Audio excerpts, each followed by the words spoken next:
James Alfred Myer was born in 1856 in a log cabin in the Catskill Mountains of New York. His father was Levi Hervey Myer, and his mother was Eliza Bridges. Shortly after Alfred's birth, his father built a large home on nearby Prospect Hill that would accommodate his growing family for the next 40 years. Milford is a tiny village nestled in the rolling, tree-covered hills of the northeastern corner of Pennsylvania. It's here in this town, in 1885, James Alfred Myer purchased a small piece of land and set up a tent to start his photography business. He started out making both tintypes and glass plate negatives. One day, a beautiful young woman named Emma Van Etten came into the gallery to ask Alfred to photograph a cat. It was the beginning of a relationship that led to their marriage in 1890, and subsequently that union produced a family of 5 sons and 1 daughter. In 1895, James Alfred Myer filled in the space for his occupation, artist. This self-description reflects his awareness that his profession demanded far more than the craft of simply recording images. Photography was an art, and he was an artist.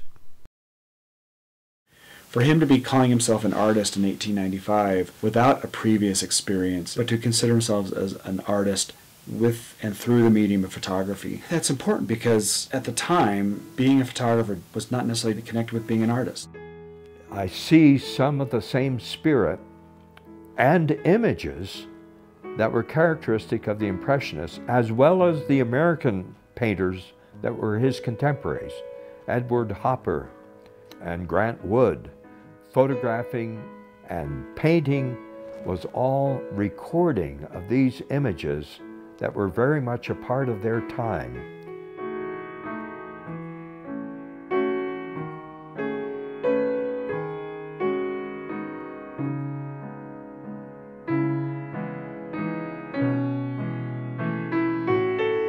But certainly the spirit of the times that we see in James Alfred's photographs is the same that we see in the Impressionist artists and the painters who painted in America at the early part of the 20th century.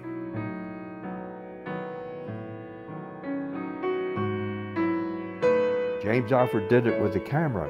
He had the same spirit, the same vision, the same awareness that the artists, the painters had at their time. A lot was happening in the world. Small-town America was very involved in World War I. There was a campaign to encourage volunteers to fight in the war. Uncle Sam pointing at him and saying, "I want you to enlist to become a member of the Army." James Alfred's son, Percy, was in the Army Reserve. Fred also went into the Army and was sent overseas in a machine gunner group. It's a very real part of life on James Alfred and his family, and as it did with all of the people in the United States at that time.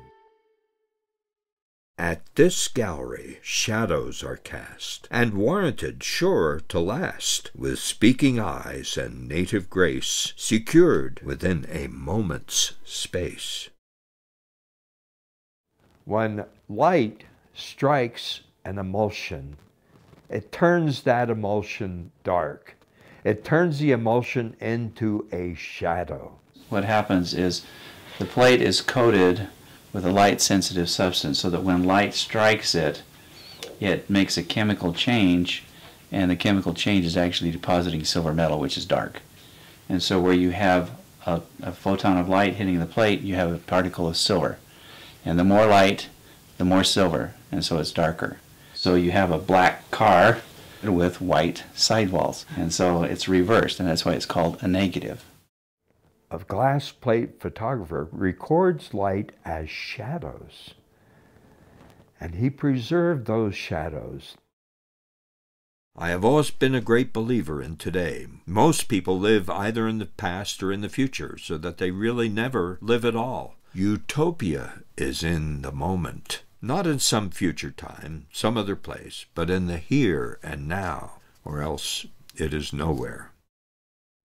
He recognized that he was recording a moment, a shadow, a fleeting particle of time that was a reflection of that particular image that he saw as worthy of being recorded. Photographers are in the world. They respond to what they see. They respond to the clouds or to that plum on the table. It's never just one thing. These guys are usually very acute visually, and they see the world in new ways, and they understand what things are going to look like as a photograph. And I think you see that in a lot of Myer's work. Richard Avedon said, "There is nothing in the world more fascinating than the human face."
Preserve the shadow before the substance fades, ere death's destructive fingers hath caught the lines where beauty lingers. We typically focus on people who had to go someplace else. They had to be the outsider and go into a community that they're not a part of, and photographing it from an outsider point of view, like what stands out.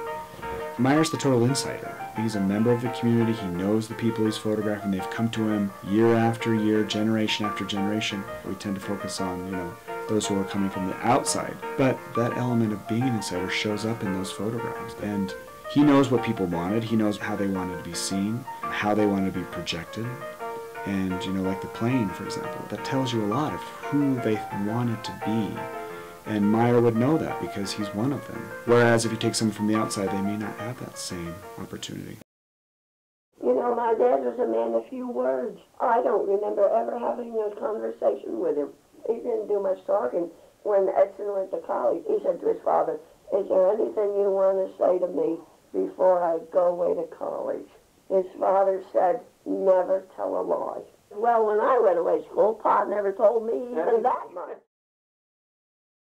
These individuals, these studio photographers who are rooted to a particular community, give us a window into what life was like, what they're doing, what they wore, how they did their hair. Those things would be lost for us if we didn't have somebody doing that for us.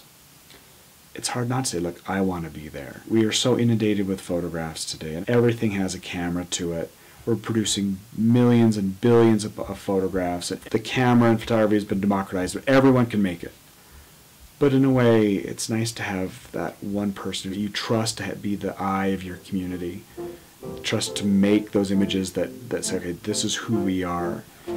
And the portrait that Myer made of his community seems to be as ideal as it can get, in a beautiful setting with waterfalls and all this. It's hard to not want to project yourself back into that world. And there were at least a dozen waterfalls within a few miles of Milford. So he made photographs of the waterfalls and the woods and the scenery, which he made into postcards. A lot of tourists came up from New York City for the summer, and they purchased his penny postcards to send to their friends.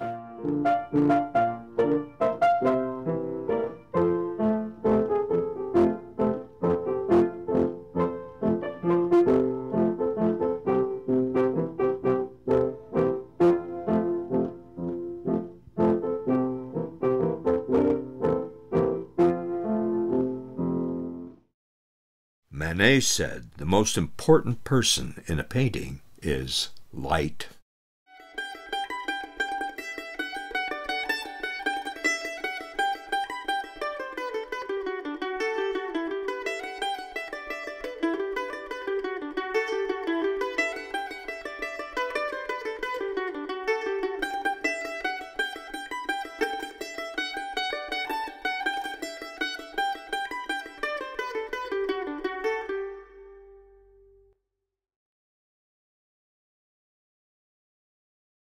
Mother would get up from the table and take away my father's plate so he could lay the Bible on the table. And she would go to the shelf and get the Bible. No, I never made an effort to memorize Scripture, but I'm telling you, it's there.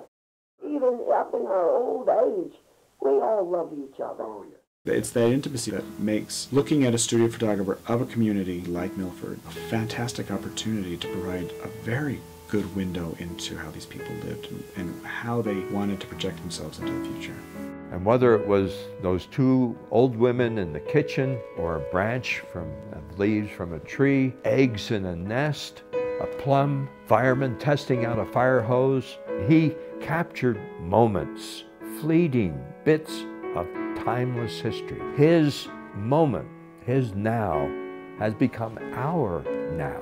What a rich heritage of what was going on throughout the world at that time. Small town America was a microcosm, not only of the United States, but the world at that time. He witnessed the beginning of airplanes. He witnessed the beginning of the automobile age. But he saw all of these things coming to fruition, and he recorded it for us.